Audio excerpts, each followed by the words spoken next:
The Honourable Member for Mermaid-Stratford and the Opposition House Leader. Thank you, Mr. Speaker.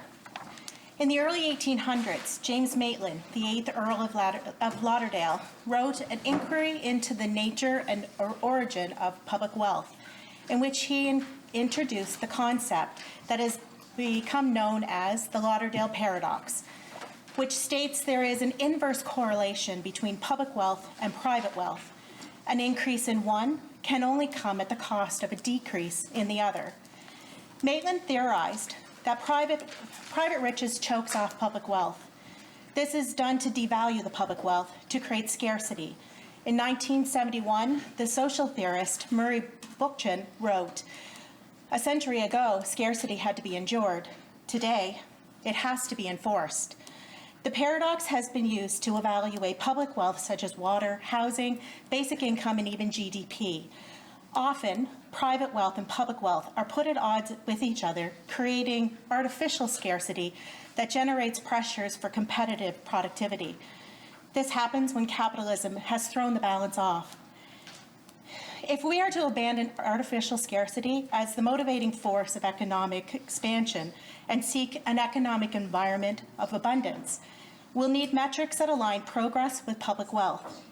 An example of this is when increased pollution makes clean air scarce and the government legislates to recreate the balance. However, what it means for something to be scarce needs to be defined. This is where the government gets involved.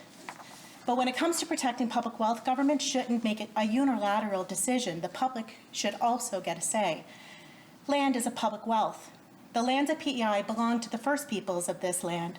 Ownership in today's terms is merely caretaking for future generations, but make no mistake, land is a public wealth that has been trusted to farmers to take care of for generations.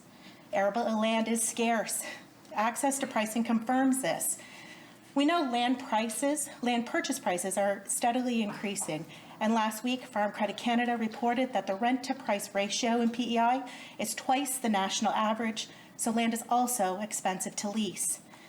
There is an imbalance that is being felt by our farmers who are unable to access land in a fair and equitable way. The public trust belongs to all islanders, to all residents for mutual benefit. When it is out of balance, we expect islanders to be able to speak up to protect the public wealth. When islanders are pitted against each other, government is not successfully doing its job. Government's job is to protect the public wealth.